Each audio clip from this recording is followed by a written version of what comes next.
Bismillahirrahmanirrahim. Assalamualaikum warahmatullahi wabarakatuh. Selamat datang kembali di Fakta Sejarah. Kembali kita akan menyelami kisah yang dituliskan oleh Restu Wiraatmaja, Rumah Warisan Keluarga Haji Yasir. Di tiap jam 2 pagi, di ruangan di dalam rumah itu sering ada orang yang nangis.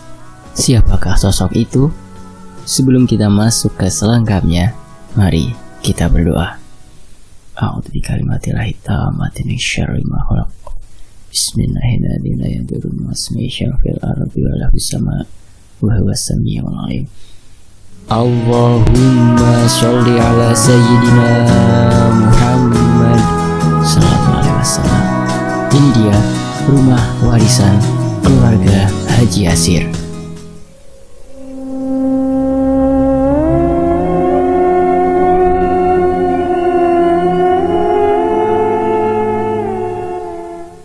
Cerita tentang sebuah kisah mengenai rumah warisan milik seseorang konglomerat di masanya. Sebut saja Haji Yasir.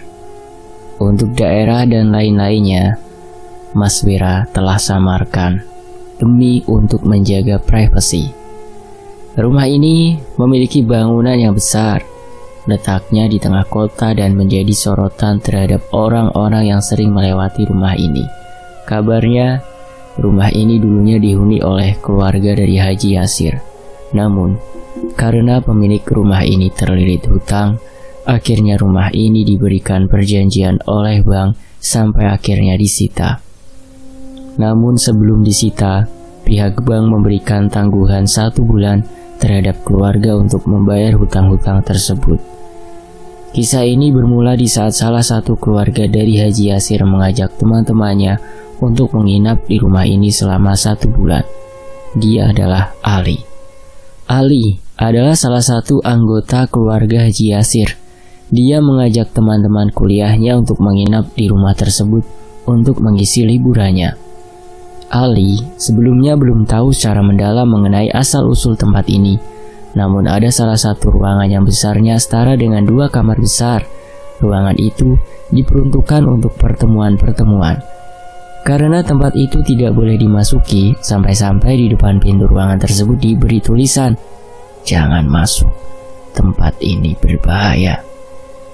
Belum pasti apa alasannya, namun beberapa orang meyakini bahwa di ruangan itu sering berlalu lalang seorang wanita bernama Asmara. Dikuatkan lagi dengan fakta yang mengatakan ada seorang pedagang nasi goreng yang mendapati seorang wanita sedang duduk di ruangan itu.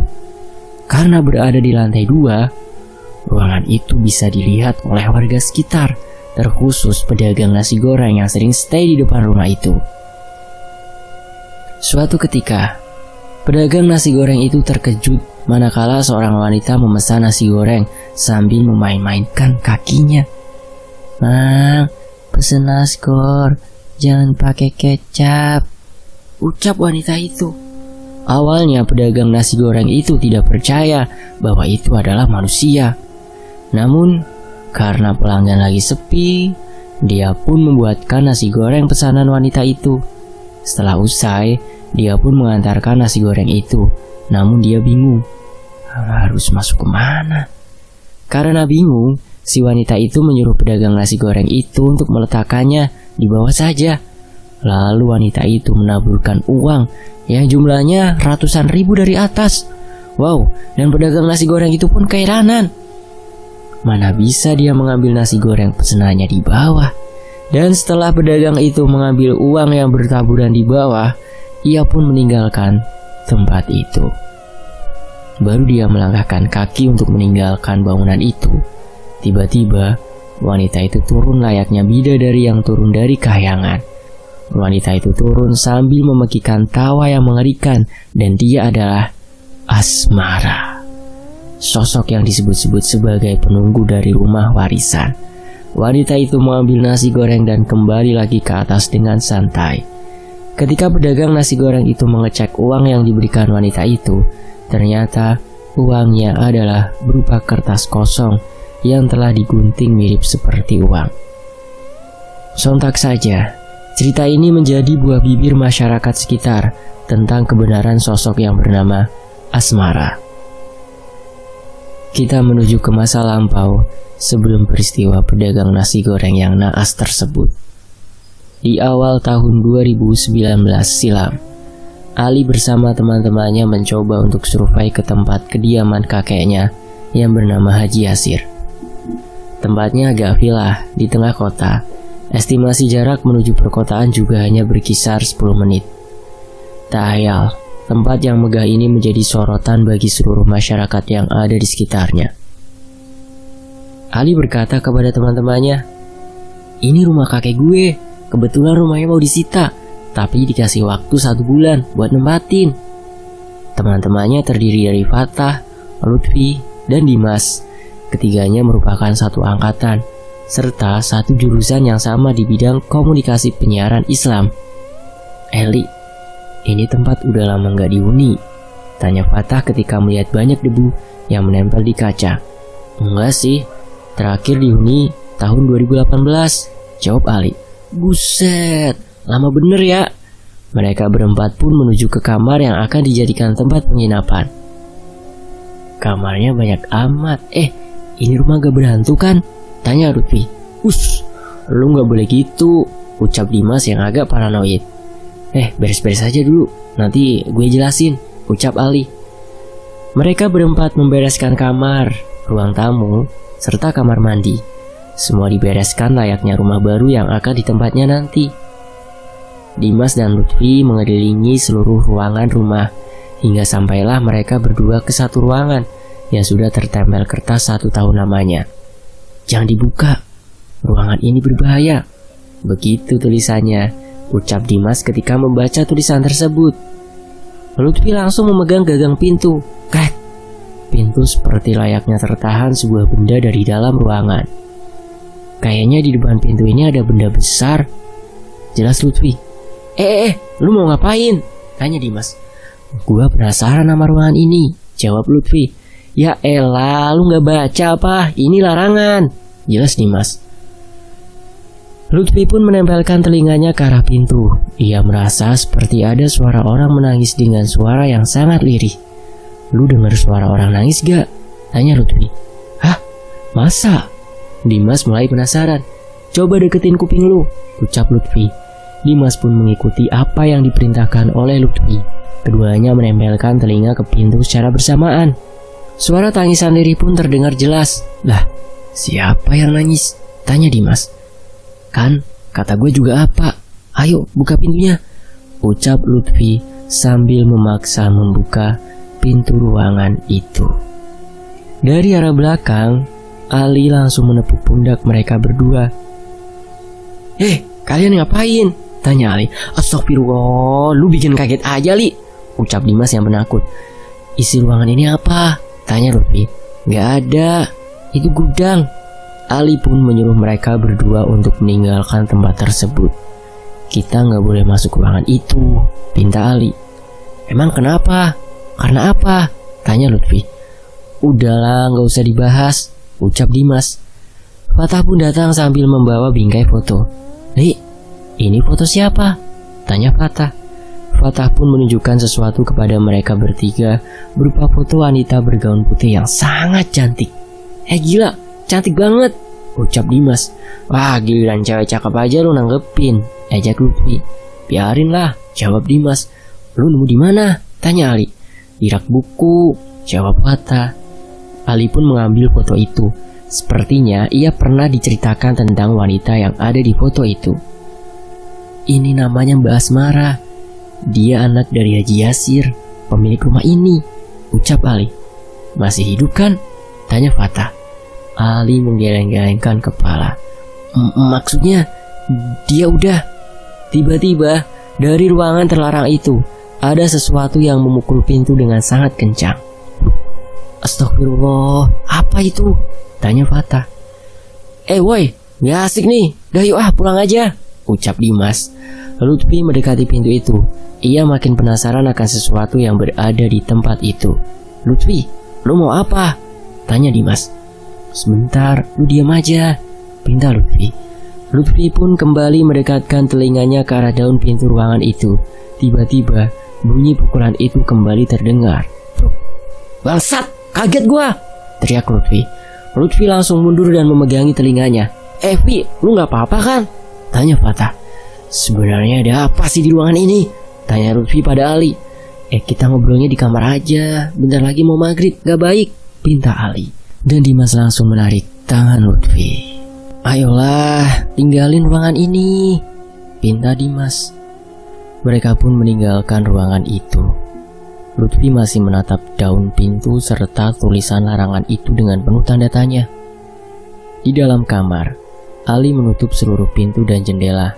Ia menyalakan lampu dan membakar sebuah pengharum ruangan. "Lu mau tanya apa?" tanya Ali. Lutfi pun menatap Dimas dan Fatah secara perlahan.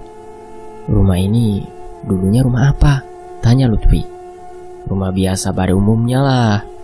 Lutfi kembali menatap Dimas dan Fatah. Sepertinya hanya dia yang merasakan sesuatu yang berbeda di rumah ini. "Ruangan itu apa isinya?" tanya Lutfi. "Itu dulunya ruangan pertemuan seluruh tamu besar. Sudah ditutup semenjak Haji Yasir ini meninggal dunia," jelas Ali. "Kok bisa?" tanya Lutfi. "Entahlah, sepertinya memang ruangan itu ada rahasianya. Jadi mau gak mau ruangan itu harus ditutup secara paksa," jelas Ali. "Terus si Asmara siapa?" tanya Fatah. "Kan udah gua ceritain sedikit tadi," jelas Ali. "Lu gak jelas ceritanya." Ali menghela nafas sesaat. Dia menatap atap-atap langit sambil mengucapkan kata Bismillah dari bibirnya yang sudah agak kering itu. Dan ini cerita tentang Asmara. Ini berawal dari era tahun 90-an, tepat di mana tempat yang kita tepati ini adalah sebagai bangunan termegah dan menjadi sebuah incaran para penjahat, jelas Ali. Fatah, Dimas, dan juga Lutfi menyimak dengan perlahan. Mereka bertiga seperti mendengar sebuah cerita kelam yang diceritakan tepat di lokasi kejadian. Wow. Malam di mana keluarga Haji Yasir yang sedang tertidur, segerombolan perampok mendatangi rumah ini. Targetnya adalah harta yang dimiliki oleh keluarga Haji Yasir. Mereka menggasak seluruh harta yang dimiliki oleh Haji Yasir. Namun, ada salah satu pembantu yang mencoba untuk kabur dengan tujuan melaporkan kepada warga sekitar. Akan tetapi, langkahnya diketahui.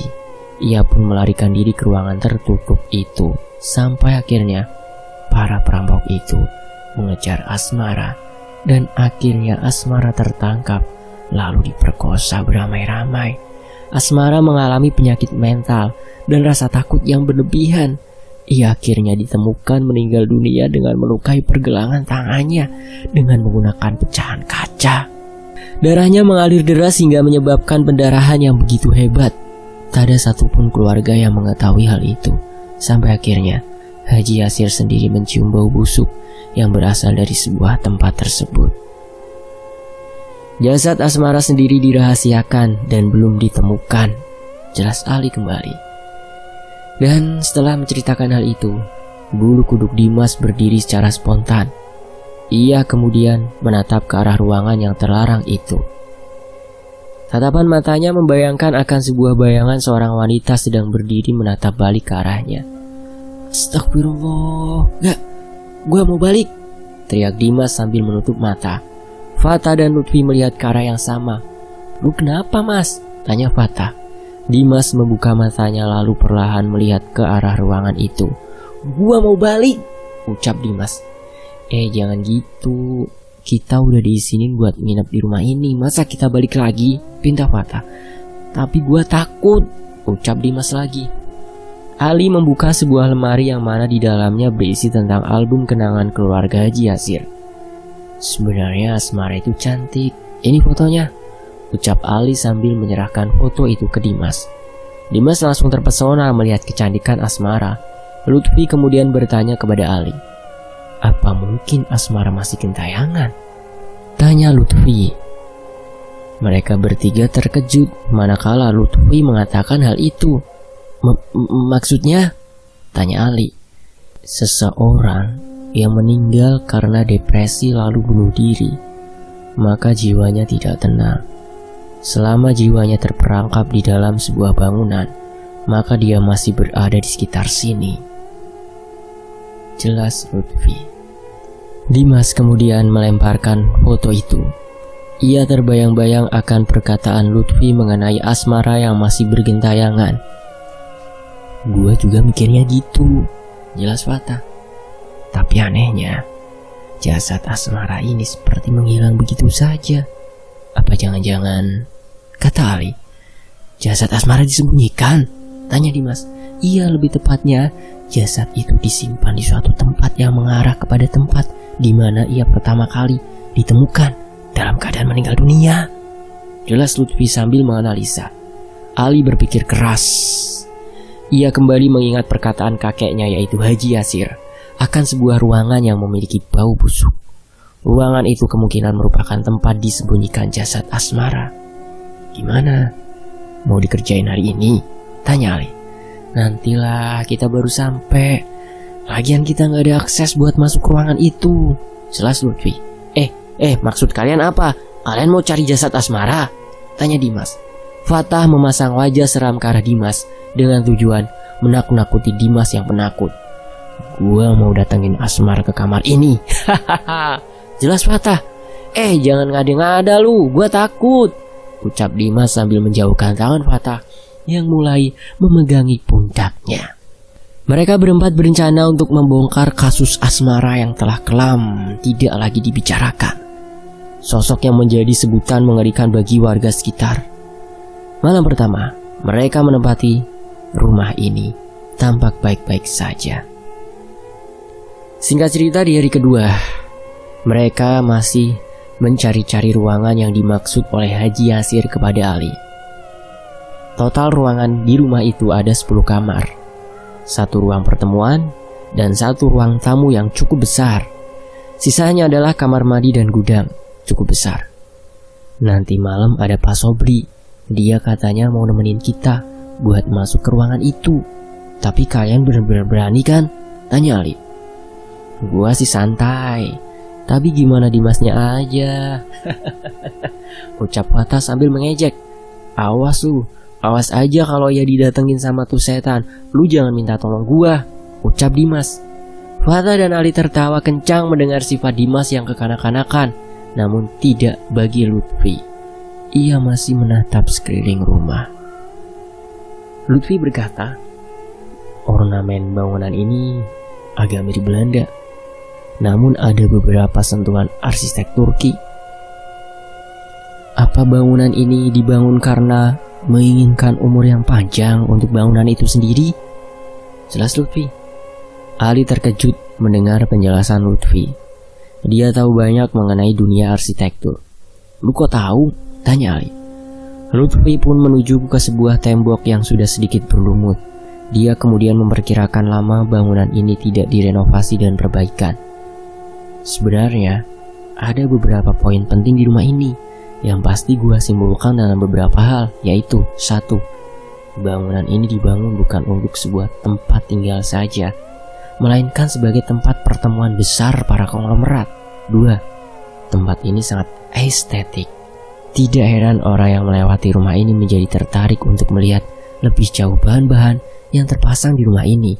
Yang ketiga, jika diperhatikan, umur bangunan ini bukan 20 tahun, namun lebih dari itu. Ini setara dengan setengah abad. 2. Ornamen ini merupakan buktinya. Jadi, jika ditarik kepada masa lalu asmara, gua bisa tarik satu kesimpulan. Jawab Lutfi yang menjelaskan dengan tertata. Ali, Fatah, dan Dimas hanya melongo ketika Lutfi menjelaskannya secara detail. Asmara meninggal kurang lebih sudah hampir 30 sampai 40 tahun yang lalu. Jika dibenarkan, jasadnya sudah hilang. Namun jika beruntung, ada petunjuk dari itu semua. Jelas Lutfi. Petunjuk? Apa emang petunjuknya? Tanya Ali. Belum tahu, tapi ini akan segera ditemukan, ucap Lutfi kembali. Mereka berempat menatap bersama bangunan itu dengan satu tatapan yang mengarah ke arah ruangan. Li, gue mau tanya, untuk menuju ruangan itu pasti ada pintunya kan? Lu tahu nggak letaknya di mana? Tanya Fatah. Ali kemudian mencoba mengingat letak seluruh ruangan yang ada di rumah tersebut. Jika ruangan ini berada di tengah, berarti perkiraan ada 2 jalan. Satu jalan yang berdekatan dengan kamar kita dan satu jalan lagi mengarah kepada arah. Potong Ali. Kamar Haji Yasir. Ya, ucap Lutfi. Bener, kok lu tahu? Tanya Ali. Pola yang lu ceritain udah gua dapet intinya. Bahkan dari desain terbunuhnya Asmara udah gua pahami. Namun kenapa perampok itu tidak membunuh Haji Yasir terlebih dahulu? Tanya Lutfi. Dimas juga mengiyakan. Loh, iya bener. Kenapa bunuhnya Asmara? Tanya Dimas. Ali sempat kebingungan menjawab hal itu. Dia sendiri tidak mengetahui sepenuhnya kejadian puluhan tahun silam itu. Tunggu. Kita udah tahu kan 2 jalan menuju ruangan itu. Kita nggak mungkin lewat dari yang dekat kamar karena ada benda yang menghalangi pintu dari dalam ruangan. Fatah menjelaskan kembali ulasannya. Jadi, kemungkinan besar kita bisa masuk ke ruangan itu jika kita bisa masuk ke arah jalan menuju kamar Haji Yasir. Benar kan? Tanya Fatah. Iya, tapi emang ruangannya aman apa? Tanya Lutfi. Lu pada mau ngapain ke sana? Tanya Dimas. Dimas langsung memasang raut wajah ketakutan saat Fatah berencana untuk mencari tahu tentang Asmara lebih jauh. Tidak ada yang tahu, mereka berempat dipenuhi stigma prasangka terhadap kematian Asmara. Rumah yang besar dan megah itu ternyata memiliki rahasia tersendiri terhadap kematian seorang pembantu bernama Asmara. Malam harinya, orang yang ditunggu-tunggu datang. Pak Sobri merupakan seseorang yang dulunya menjadi tangan kanan Haji Yasir. Ia adalah orang terdekat Haji Yasir.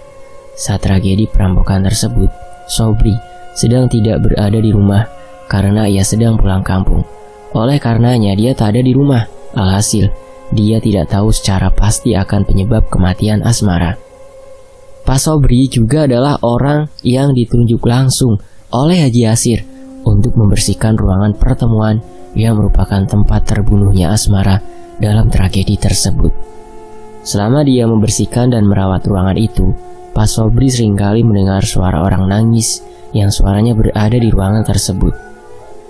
Alih-alih ia merasakan gangguan ini sudah biasa, namun karena tragedi kematian Asmara saat itu baru ia dengar, Pak Sobri memutuskan untuk resign dan kembali ke kampungnya.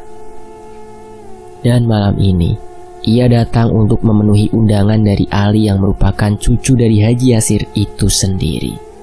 Di tempat ruang tamu lantai 1, seorang pria dengan menggunakan jaket hitam serta kacamata klasik zaman 90-an memasuki ruang tamu. Sepertinya orang itu sudah paham lokasi dari ruang tamu di rumah ini.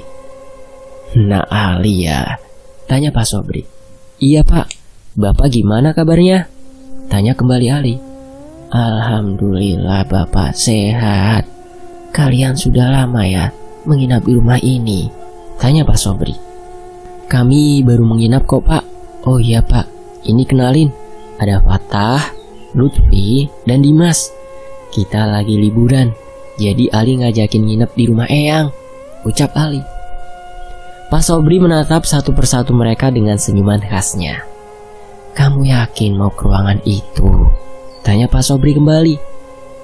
Sebenarnya kami gak ada maksud hal untuk mengganggu, namun karena ini juga meresahkan warga sekitar, jadi mau gak mau kita ingin mencari titik terang, ucap Ali. Titik terang apa yang ingin kamu tahu tentang keberadaan Asmara? Tanya Pak Sobri. Kok Bapak tahu? Tiba-tiba dari Pak Sobri meneteskan air mata secara perlahan. Kacamatanya yang bening menjadi sedikit berembun. Asmara adalah kekasih saya. Saya masih merasakan kehadirannya saat ini juga, ucap Pak Sobri. Ali dan yang lainnya langsung terkejut. Pak Sobri membuka kacamatanya dan membersihkannya dengan kain di bajunya. Apa sebelumnya? Berarti saat kejadian itu Bapak ada di rumah ini? Tanya Lutfi. Pak Sobri menghela nafas jenak. Ia menatap langit-langit rumah. Asmara itu orang baik. Kami berdua datang dari desa yang sama. Saat itu Pak Haji meminta orang desa untuk bekerja padanya. Akhirnya terpilihlah saya dan juga Asmara. Kami berdua bekerja di Haji Yasir karena ingin menanggung nafkah dari keluarga kita masing-masing, ucapnya. Beliau pun melanjutkan lagi. Namun, di saat kami mulai suka satu sama lain, Pak Haji tidak menyukai akan hal itu. Dan hari berdarah pun tiba. Potong Pak Sobri sambil mengambil rokok di saku kanan jaketnya. Pak Haji menyiksa Asmara. Dia terus-terusan meminta Asmara untuk tidak mencintai saya. Kebetulan saat itu Pak Haji meminta saya untuk pulang ke desa. Alasannya karena saya harus pulang untuk menengok orang tua, ucap Pak Sobri. Pak Sobri mulai membakar rokok kretek dengan aroma wangi yang khas. Jadi, karena permintaan itu, Bapak langsung pulang ke rumah. Tapi bukannya itu alasan yang aneh? Iya benar, alasannya aneh. Tapi apa yang bisa saya lakukan selain mengikuti arahan dari atasan? Tanya Pak Sobri. Ali hanya menunduk malu. Dia merasa bersalah akan tragedi masa lalu yang sangat kelam itu. Pak Sobri berucap kembali. Saat dimana saya kembali lagi ke rumah ini, saya belum tahu mengenai keberadaan Asmara saat itu. Namun ruang pertemuan sudah bau anyir darah. Pak Sobri menatap Ali dengan senyuman. Dengan menatap Ali, Pak Sobri seperti mengingat kakeknya, Haji Yasir. Kakekmu itu mirip seperti kamu aja hanya nak. Tapi kamu beda darinya. Kamu berhati baik. Sedangkan dia bukanlah manusia yang saya harapkan, ucap Pak Sobri. Ali menekan tangan Pak Sobri dan melepaskan tangan beliau dari dadanya. Pak Sobri hanya tersenyum. Fatah, Dimas, dan Lutfi yang melihat fenomena langka dari sifat Ali mulai sedikit kecewa. Tidak mungkin Ali memiliki sifat seburuk itu. Bapak lanjutkan kembali ya. Oleh karenanya bau anyir, Pak Haji meminta saya untuk membersihkan ruangan itu. Bahkan seluruh ruangan itu diberi pewangi agar bau darahnya hilang. Namun bau anyir darah itu tidak pernah hilang. Jelas Pak Sobri, fenomena ini memang sangat langka. Namun semenjak itu Pak Sobri merasakan ada yang mengganjal dari ruangan tersebut. Karena memang aneh, akhirnya saya mencari tahu sendiri akan ruangan tersebut. Dan ternyata Pak Sobri kembali menangis. Pak, sudah cukup ceritanya Pak. Kami gak mau buat Bapak mengingat masa lalu kembali, ucap Lutfi sambil menenangkan Pak Sobri. Saya menemukan pakaian Asmara yang penuh akan darah, jelas Pak Sobri. Lutfi dan lainnya terkejut. Bagaimana mungkin pendarahan yang diceritakan Ali itu bisa membasahi seluruh baju yang dikenakan Asmara? Lalu Pak, tanya Lutfi. Pak Sobri menatap Ali. Pak Haji telah menyuruh seseorang untuk membunuh Asmara. Ia tak mau melihat pembantunya berpacaran, jelas Pak Sobri.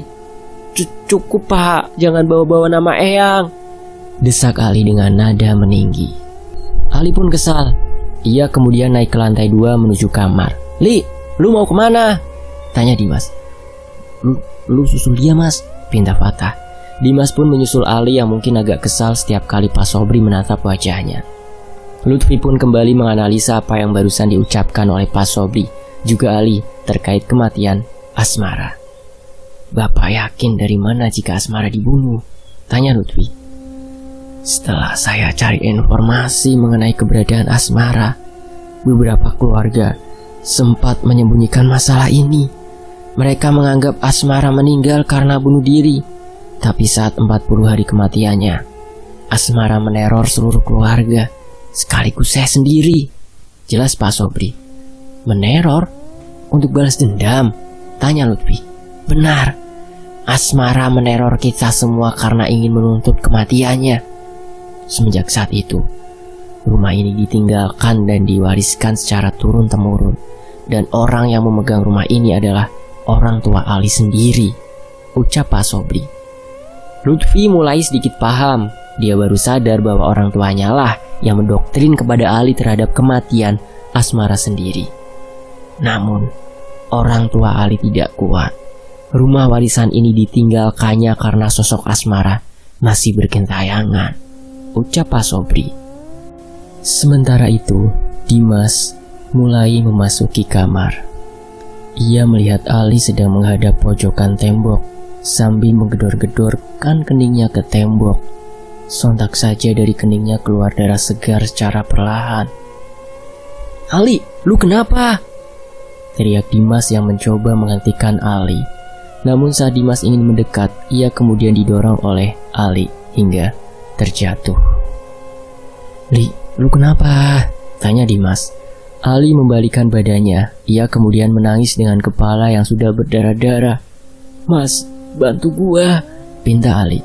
Tubuh Ali langsung terpental ke tembok. "Ali!" teriak Dimas. Lutfi dan yang lainnya mendengar teriakan tersebut. "Pak, Ali pak!" ucap Fatah. Ali pingsan di tempat, tepatnya di kamar di lantai 2. Dimas mulai ketakutan. Ia melihat bayangan hitam dari balik pintu. "Tidak, jangan, pergi!" teriak Dimas. Seret. Lemari-lemari mulai bergeser.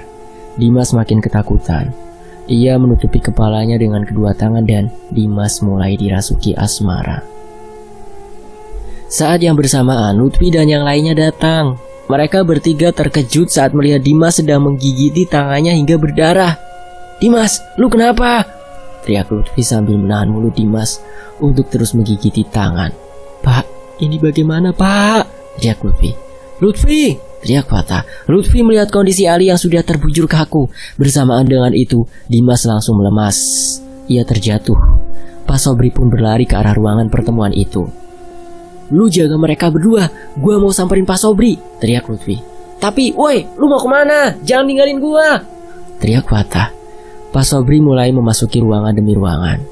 Ia pun sampai di ruangan pertemuan dan membuka ruangan tersebut dengan perasaan haru.